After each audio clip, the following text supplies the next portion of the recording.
Hello, welcome to spearing house. आज आपण बघणार आहोत की आपल्या MSc-CETचं रजिस्ट्रेशनच्या प्रोसेसचा आपण एक डेमो दाखवणार आहोत, डेमो फॉर्म फिलिंग. त्यामध्ये जर तुम्ही करणार असाल तर तुम्हाला न्यू रजिस्ट्रेशन मी तुम्हाला आधी क्लिक करायचं आहे. ठीक आहे. न्यू रजिस्ट्रेशन मी तुम्ही क्लिक केल्यानंतर तुम्हाला तुमचे सगळे एक क्वेश्चन तिथे विचारला जाईल की have you appeared for MSc-CET 2024.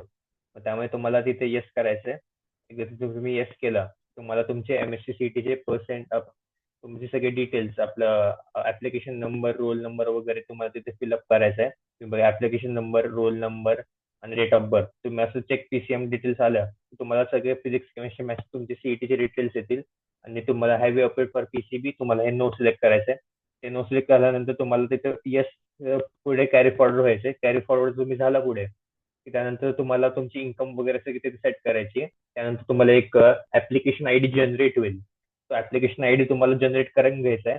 ते करून झालं की आपल्याला मग ते झाल्यानंतर आपलं तुम्हाला लॉगआउट व्हायचं आहे. लॉगआउट झाल्यानंतर तुम्हाला परत एकदा तुम्हाला रजिस्ट्रेशन तुम्हाला करायला लागणार आहे तिकडे. ठीक आहे. जेव्हा तुम्हाला तुमचा जेव्हा ऍप्लिकेशन आयडी तुम्हाला रजिस्टर घेऊन जाईल तुम्हाला हा ऍप्लिकेशन आयडी सेव्ह करून घ्यायचा आहे. म्हणजे तुम्ही याचा फोटो काढून घ्या, स्क्रीनशॉट काढून घ्या, कुठेतरी नोट करून घ्या, कारण की हे खूपच इम्पॉर्टंट असणार आहे आपल्या पूर्ण प्रोसेसमध्ये. नंतर तुम्ही तुमच्या इथे एक पासवर्ड पण सेट करणार, तो तुम्हाला सेम इथे पासवर्ड सेट करायचा. आता मी इथे कॅप्चा एंटर करतो.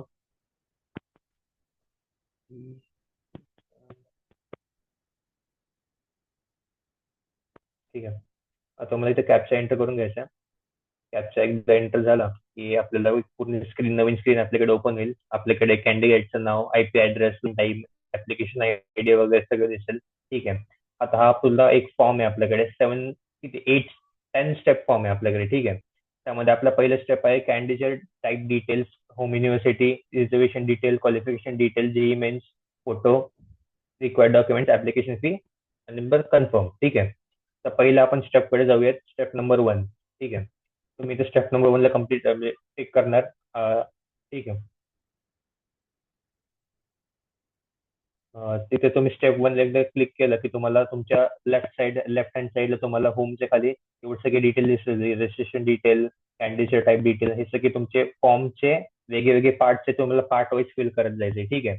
आता आपण परत बघू शकतो कॅन्डिडेट फुल नेम तुम्ही तिथे एंटर करा as per your HSC marksheet. हे खूपच इम्पॉर्टंट आहे. जर तुमचं सरनेम आधी असेल तर तुम्ही सरनेमच आधी ठेवा, कारण की ते नंतर क्रॉस व्हेरीफाय होतं. म्हणून चुकायला नको म्हणून तुम्ही आधीचं सरनेम असेल तर तुम्ही सरनेमच आधी ठेवा. बाकी father's name, mother's name, gender, date of birth, region, urban rural तुम्ही काय असेल ते तुम्ही सिलेक्ट करा. ठीक आहे. रिलीजन तुम्ही सिलेक्ट करा, मदर टंग सिलेक्ट करा. अॅन्युअल हे खूपच इम्पॉर्टंट आहे. जर तुमची अॅन्युअल इन्कम 8 लाखाच्या वर असेल तर तुम्ही EWS SEBC साठी तुम्ही ऍप्लिकेबल होत नाही. आणि तुम्ही क्रीमी लेअर मध्ये येऊन जाता. ठीक आहे. जर तुम्हाला तुमची अॅन्युअल फॅमिली इन्कम जर तुम्ही इथे जी टाकली आहे आणि तीच फॅमिली इन्कम तुमच्या जी तुमची इन्कम सर्टिफिकेट त्यावरती असली पाहिजे. जर तुमचं इन्कम सर्टिफिकेट तुमच्याकडे नाहीये आणि तुम्ही जर अॅन्युअल इन्कम लेस दॅन 8 लाख दाखवली तर ते तुमचं EWS मध्ये कन्सिडर न होऊन डायरेक्टली तुमचं जनरल मध्ये कन्सिडर होऊन जाईल. ठीक आहे. पण थोडी काळजी घ्या हे भरताना.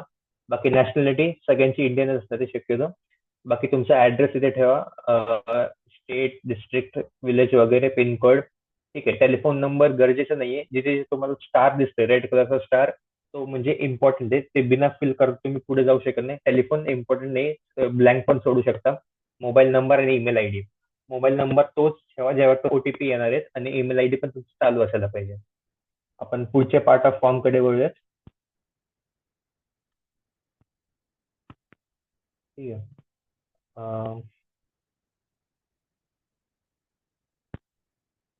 आपल्याकडे पुढचा पार्ट आहे कॅन्डिडेट टाईप डिटेल्स. ठीक आहे. त्याच्यामध्ये आपल्याकडे खूप टाईपचे कॅन्डिडेटचे तुम्ही कोणत्या टाईप मध्ये येतात, type A, type B, type C, OMS वगैरे. तर टाईप A म्हणजे काय, जर तुम्ही महाराष्ट्रामध्ये राहताय, लहानपणापासून 10 वर्ष झाले राहताय, तुमचे पॅरेंट्स पण इथे राहतात, तुमची 10वी आणि 12वी पण महाराष्ट्रात झाली तर तुम्ही टाईप A मध्ये येणार. शक्यतो majority of candidates type A मध्ये येतात. टाईप B म्हणजे काय, whose father is mother of domicile of state of Maharashtra and possess. ठीक आहे. ज्यांच्याकडे म्हणजे ते टाईप ए मध्ये येत नाही पण त्यांची मम्मी किंवा पापा महाराष्ट्रामध्ये डोमसाईल्ड आहेत. ठीक आहे. टाईप C म्हणजे काय, पापा पण नाही मम्मी पण नाही दोन्ही पण जर तुमचे टाईप ए मध्ये सॉरी डोमसाईल नसतील. ठीक आहे. आणि जर तुमचं कोणत्याही फॅमिली मेंबरचं पोस्टिंग महाराष्ट्रात झालं तर तुम्ही टाईप C मध्ये येणार. ठीक आहे. आणि जर तुम्ही type A, type B, type C मध्ये येत नसाल आणि जर तुमचे आई वडील जर तुमचे महाराष्ट्र गव्हर्नमेंटमध्ये जर कुठला तरी गव्हर्नमेंटल कामासाठी जर महाराष्ट्रामध्ये असतील, तर तुम्ही टाईप डी मध्ये असाल. तसं तुमच्याकडे टाईप ई, ओएमएस म्हणजे काय, other than Maharashtra candidate, J and K migrate. तुम्ही हे सगळं वाचू शकता आणि तुमच्या हिशोबाने तुम्ही टाकू शकता. ठीक आहे. फॉरेन स्टुडंटसाठी फॉरेन स्टुडंट तुम्ही सिलेक्ट करू शकता. ठीक आहे. बाकी आपण महाराष्ट्र टाईप ए सिलेक्ट करूयात. पुढचं आपल्याकडे असतं home university and category details. ठीक आहे. तुम्हाला प्रत्येक याच्या करता तुम्हाला सेव्ह नेक्स्ट करायचं आहे. ठीक आहे. तुम्हाला डायरेक्टली जायचं types of document required for for uploading type आहे. आता मी टाईप ए सिलेक्ट केलं होतं म्हणून मला एवढे टाईपचे डॉक्युमेंट्स आलेले आहेत. तुम्ही डोमासेल सिलेक्ट की district from which candidate has pass SSC. मी सोलापूर, जे जे कॅन्डिडेट सोलापूर पासून पास केलेलं आहे. District from which candidate has pass HSC Pune, बरोबर आहे. Taluka from which candidate has pass HSC Baramati आपण सिलेक्ट केलेले. त्यावरून आपली होम युनिव्हर्सिटी डिसाईड होते. होम युनिव्हर्सिटी म्हणजे काय, तुम्ही ज्या डिस्ट्रिक्ट मधून तुमची 12वी पास केली त्या डिस्ट्रिक्ट तुम्हाला होम युनिव्हर्सिटी अलॉट होते. पुणे युनिव्हर्सिटीमध्ये कोण कोण येतं, पुणे येतं, नाशिक येतं, अहमदनगर येतं. ठीक आहे. मग तुम्ही ते सावित्रीबाई फुले युनिव्हर्सिटीमध्ये मोडतात. त्यामध्ये थोडा जर तुम्ही तुमच्या होम युनिव्हर्सिटीला जर तुम्ही ऍडमिशन घेतलं तर तुम्हाला थोडा बेनिफिट भेटतो कट ऑफ मध्ये. ठीक आहे. बाकी तुम्ही तुमची कॅटेगरी सिलेक्ट करू शकता. ओबीसी आपण सिलेक्ट केली आहे. तुम्ही ते वेगवेगळे आपल्याकडे आहेत. आपण ओपन एससी एसटी वगैरे तुम्ही सिलेक्ट करू शकता. बाकी आपल्याकडे to the caste which you belong, जर मी ओबीसी सिलेक्ट केलं किंवा मग तुम्ही कुठलीही कॅटेगरी चूज केली तर तुम्हाला तुमची कास्टचं नाव सांगायला लागतं. आपण इथे सिलेक्ट केलंय. खूप सगळे ऑप्शन्स आहेत. तुम्ही कुठलेही तुमची जी कास्ट आहे तुम्ही ती सिलेक्ट करू शकता. पुढचं असतं आपल्याकडे select caste tribal validity certificate. हे खूपच इम्पॉर्टंट आहे. इथं आपल्याकडे 3 ऑप्शन भेटतात, अवेलेबल, नॉन अवेलेबल आणि नॉट अप्लाइड. ठीक आहे. Available but not received. आपल्याकडे अवेलेबल, मी अवेलेबल केलं. जर तुमच्याकडे आता व्हॅलिडिटी नसेल तर तुम्ही काय करायचं, applied but not received select करायचं. तर तुम्ही हे सिलेक्ट केलं तर तुम्हाला तिथे तुमचे डिटेल्स फिल करायला लागतील. पुढचे डिटेल्स, तुमचे रिसिप्ट नंबर, तुम्ही कधी अप्लाय केलं हे सगळे तुम्हाला तिथे फिल करायला लागतील. अप्लाइड बट नॉट रिसिव्ड, तर तुम्हाला हे सगळे डिटेल्स तुम्हाला इथे फिल करायला लागतील. For example caste, caste table, application number, application date, authority name, issuing district, tribal validity certificate, caste certificate number, हे सगळं तुम्हाला इथे सिलेक्ट करायला लागेल. ठीक आहे. आपण आपल्याकडे अवेलेबल ना, आपण अवेलेबल सिलेक्ट करतो. बाकी आपल्याकडे पुढे आहे select criminal certificate, non criminal certificate. तुम्ही available, available but not same, आपल्याकडे 3 ऑप्शन्स असतात. तुम्ही याच्यापैकी कोणते सिलेक्ट करू शकता. जे तुमच्याकडे अवेलेबल असेल तुम्ही अवेलेबल सिलेक्ट करा. ठीक आहे. आपल्याकडे पुढचं असतं स्पेशल रिझर्वेशन डिटेल्स. तर आपण बघितलं स्पेशल रिझर्वेशन डिटेल्स, तर आपल्याकडे याच्यामध्ये असतं पर्सन विथ डिसेबिलिटी. तर तुम्ही पीडब्ल्यूडी मध्ये येत असाल तर तुम्ही तुम्ही सिलेक्ट करू शकता आणि तुमची जी काही डिसेबिलिटी असेल ती तुम्ही इथून चूज करू शकता. ठीक आहे. आपण इथे नॉट ऍप्लिकेबल सिलेक्ट केलं. Is a parent defence personnel, म्हणजे तुमचे आई वडील जर कुठे आर्मी मध्ये वगैरे कुठे किंवा डिफेन्स मध्ये जर तुमचे कामाला असतील तर तुम्ही सिलेक्ट करू शकता. त्यामध्ये पण आपल्याकडे 3 टाइप्स असतात, डिफेन्स वन, डिफेन्स टू आणि डिफेन्स थ्री. डिफेन्स वन म्हणजे काय, तुमचे आई वडील एक एक्स पर्सनल होते, म्हणजे काय रिटायर झालेले आहेत आता. ठीक आहे. आणि डिफेन्स टू म्हणजे मध्ये काय, ऍक्टिव्ह आहेत आता. ठीक आहे.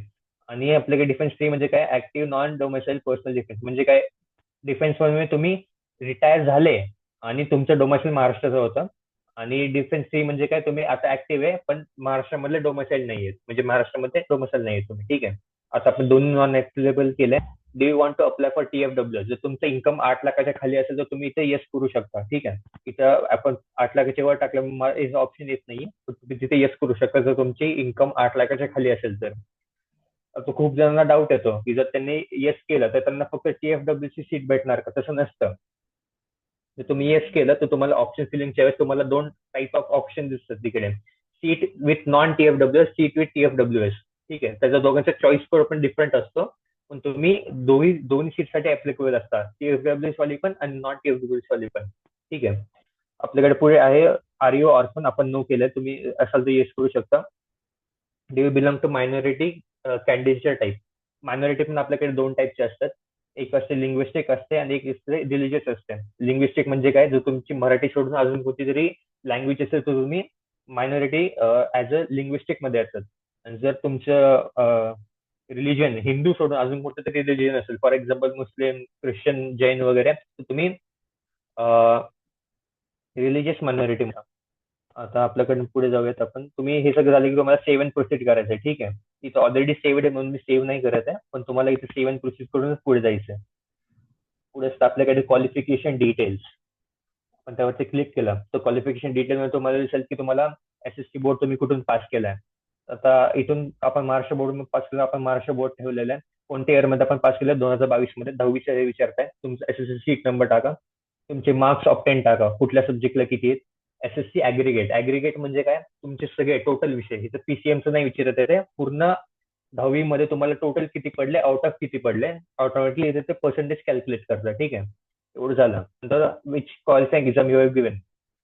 एचएससी. एचएससी म्हणजेच काय? 12वी आपण दिलेली आहे. इंडियामधून दिलेली आहे. कोणत्या बोर्ड मधून दिले? महाराष्ट्र बोर्ड मध्ये. तुमचं जे काय बोर्ड असेल तुम्ही सिलेक्ट करू शकता इथून, ठीक आहे. बाकी तुमचं पासिंग इयर तुम्ही इथे फिल करा. सीट नंबर फिल करा. मदर्स नेम फिल करा. कॅन्डिडेट नेम फिल करा ऍज पर गिवन मार्कशीट, ठीक आहे. गेट एसएससी डेटा तुम्ही क्लिक केला, हे सगळं डेटा ऑटोमॅटिकली तिथे फिल होऊन जाईल. तुम्ही महाराष्ट्र बोर्ड मध्ये तुम्ही क्वालिफाय केलं असेल तर, ठीक आहे. हे झालं की आपण पुढे वेळात आपल्याकडे असतं.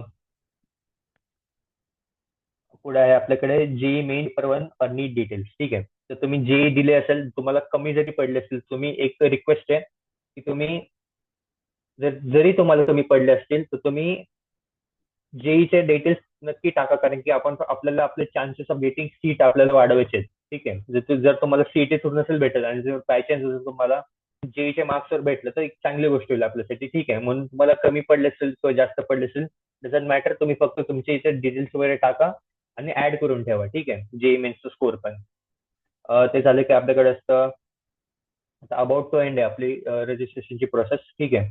इथे आपल्याकडे दोन टाईपचे असतात. आपले दोन आपल्याला अपलोड करायचे आहेत, फोटोग्राफ आणि सिग्नेचर. तुमचा पासपोर्ट साईज फोटो तुम्ही अपलोड करा, सिग्नेचर तुम्ही अपलोड.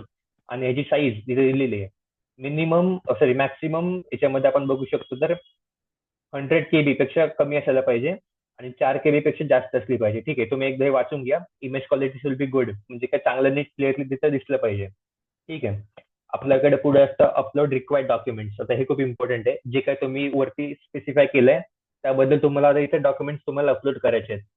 आता काय काय अपलोड करायचं आहे? Nationality certificate, domicile certificate, caste certificate, caste validity certificate. Validity नसेल तुमच्याकडे तर तुमच्याकडे जी रिसिप्ट आली तुम्ही रिसिप्ट अपलोड करू शकता तिकडे.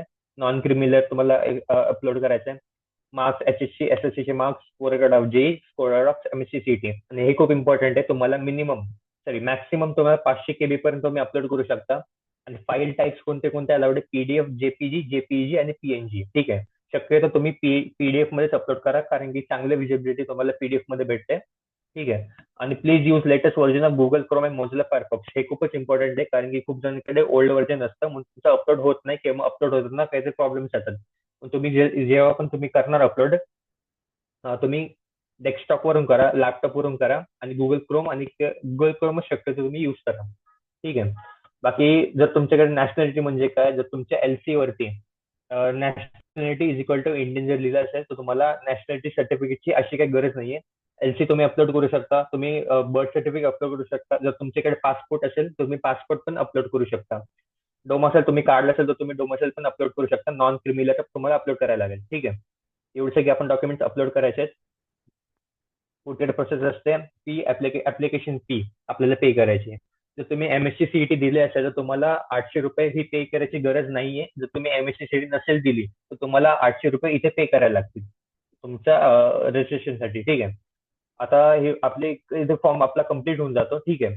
पण याच्यामध्ये खूप इम्पॉर्टंट डिटेल्स म्हणजे काय, तुम्ही शक्यतो तुमच्या जर घरी तुमच्याकडे पीसी, लॅपटॉप वगैरे जर काय अवेलेबल असेल तर तुम्ही घरूनच भरा. अवॉइड करा तुम्ही कुठल्या कॉलेजला जाणं किंवा सायबर कॅफेमध्ये जाणं, कारण की तिथे खूप गर्दी असते आणि चान्सेस की तुम्ही काहीतरी चुकवणार किंवा मग त्यांच्याकडे खूप सगळे लोक येत राहतात, ठीक आहे. मग त्यांचे चान्सेस पण वाटतं की तुमचा फॉर्म चुकू शकतो, म्हणून तुम्ही थोडा वेळ घ्या, घरी बसून द्या आणि घरी आरामात द्या, ठीक आहे. आणि हे जे एक पूर्ण आपला फॉर्म आहे तो असं नाही होत की तू जर बंद केला, म्हणजे फॉर एक्झाम्पल आता मी हे बंद केलं, ठीक आहे. असं नाही होणार की हे सगळं गायब होऊन जाईल. तुम्ही हे अँड नेक्स्ट करताय, सेव्ह अँड प्रोसीड म्हणजे काय, तुम्ही ह्या पेजवरती जे काय फिल केलंय ते सेव्ह होत आहे आणि तुम्ही पुढच्या वेळी प्रोसीड होत आहे, म्हणून हे काय सेव्ह राहतंय. मी आता बघा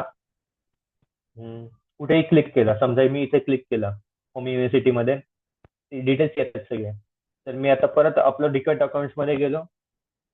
राहील म्हणजे काय ते सेव्ह होत राहतंय, म्हणून तुम्ही काय असं काय घाबरायची गरज नाही की तुमचं हे चाललं जाईल. म्हणून शांत डोक्याने आरामाने वेळ घेऊन तुम्ही अपलोड करा. ठीक आहे. आता पुढचे आपल्याकडे असतं डॉक्युमेंट्स व्हेरिफिकेशन. डॉक्युमेंट व्हेरिफिकेशन आपल्याकडे दोन टाईपचे होतात. एक असतं ई स्क्रुटिनी, एक असतं फिजिकल स्क्रुटिनिटी.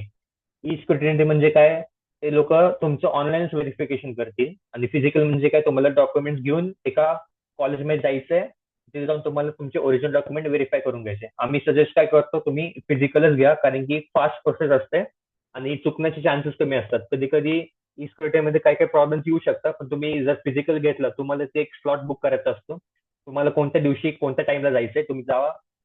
तिथे गेल्यानंतर तुम्ही तुमचे डॉक्युमेंट सबमिट करा. सबमिट केल्यानंतर ते तिथे चेक करतील. चेक झाले की तुम्हाला तुमचं डॉक्युमेंट व्हेरिफिकेशन कम्प्लीट होईल.